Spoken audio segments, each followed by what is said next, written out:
आज इस वीडियो में हम जिस फ्रैक्चर के बारे में डिस्कस करने लगे हैं ये क्लेविकल बोन का फ्रैक्चर है। अब क्लेविकल बोन इंसान के जिस्म में कहाँ मौजूद होती है? क्लेविकल बोन को कॉलर बोन भी कहते हैं क्योंकि ये एक्सटेंड कर रही होती है from sternum to acromion process of scapula, यानी स्कैपुला बोन के साथ एक ज्वाइंट और स्टर्नम की बोन यानी छाती की बोन के साथ एक ज्वाइंट बना होता है और ये बिल्कुल प्लेस करती है कॉलर रीजन में। Therefore it is known as collar bone. तो क्लेविकल बोन के फ्रैक्चर को कॉलर बोन फ्रैक्चर भी कहते हैं। आज इस वीडियो में हम डिस्कस करेंगे कि कॉलर बोन फ्रैक्चर किन अफराद में ज्यादा होता है या किस एज में हो सकता है और कॉलर बोन फ्रैक्चर के 5 कोर सिम्टम्स, मेजर सिम्टम्स क्या हो सकते हैं और इसकी मैनेजमेंट स्ट्रेटजीज क्या होती हैं। वीडियो को स्टार्ट करने से पहले अगर आपने मेरे चैनल को अभी तक लाइक एंड सब्सक्राइब नहीं किया तो जल्दी से मेरे चैनल को सब्सक्राइब करें और बेल के आइकन को भी प्रेस करें। क्लेविकल या कॉलर बोन फ्रैक्चर ये एज रिस्ट्रिक्टेड नहीं है। लेट्स सपोज अगर हम बात करें कि ड्यूरिंग बर्थ कनाल के पैसेज के थ्रू बेबी को clavicle fracture due to mal handling हो सकता है। और अगर हम जनरली बात करें तो clavicle bone fracture falling on out stretched hand, या आप इस तरह गिरें कि जिसमें आपका पूरा बॉडी का वेट आपके शोल्डर के ऊपर आ जाए, या आप इस तरह गिरें कि आपका आउटस्ट्रेच्ड हैंड हो और सारा प्रेशर आपकी क्लेविकल यानी कॉलर बोन के ऊपर आए।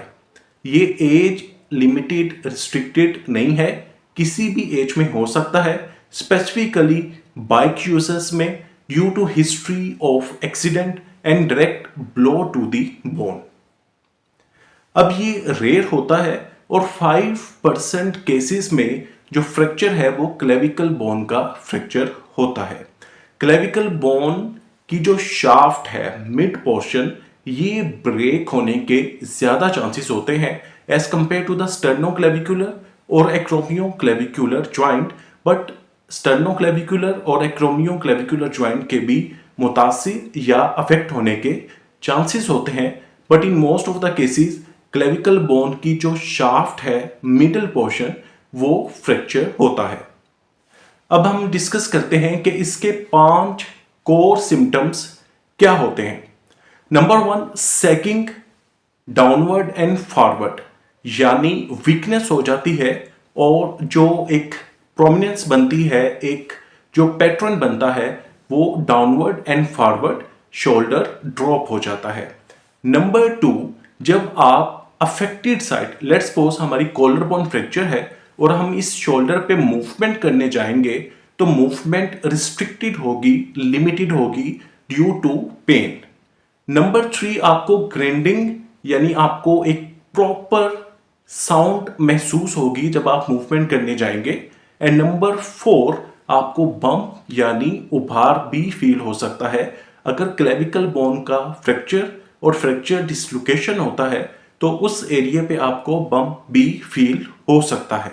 And in case of clavicle bone fracture जो 5वां कोर सिम्टम है वो स्वेलिंग है, यानी सोजिश या वर्म फील हो। Number 1, sagging downward and forward, यानी वीकनेस की वजह से शोल्डर ड्रॉप हो जाएगा downward and forward. Number 2, grinding sound. Number 3, bump formation. Number 4, painful movement when you try to attempt flexion or abduction movement at the affected shoulder joint. and number 5, swelling या bruising, यानी जो कि injury को represent करता है।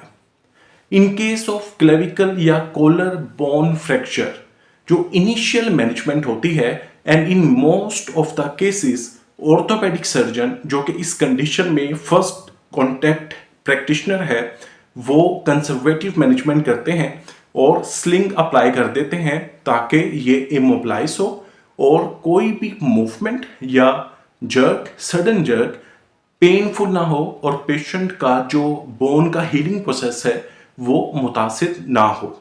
तो normal sling apply किया जाता है। नंबर 2, मेडिकेशंस दी जाती हैं। And number 3, physical therapy due to stiffness और एडियंस फॉर्मेशन मूवमेंट लिमिटेड हो जाती है, मसल्स वीक हो जाते हैं, उसको रिहैब के लिए पेशेंट को फिजिकल थेरेपिस्ट के पास भेजा जाता है। अब मोस्ट इम्पॉर्टेंटली जो हमने चीज़ इसमें डिस्कस की है कि ये एज लिमिटेड नहीं है, ये कंजेनिटल यानी बाय बर्थ भी हो सकता है। नंबर 2 जनरली यानी due to history of accident और direct blow to the bone भी हो सकता है।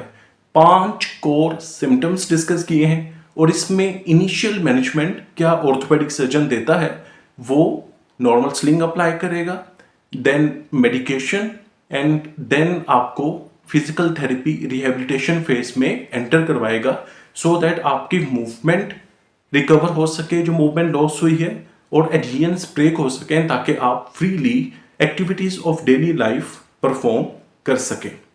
अगर कॉम्प्लिकेशन ज़्यादा हो या फ्रैक्चर डिसलोकेशन कम्युनिकेटेड फ्रैक्चर है, डिफरेंट फ्रेगमेंट्स में ब्रेक हो गई है बोन, उस कंडीशन में orthopaedic surgeon open reduction internal fixation करता है, यानी खोल के इंटरनली उसको फिक्स करता है और इसके थ्रू क्लेविकल या कोलर बोन फ्रैक्चर को मैनेज किया जाता है।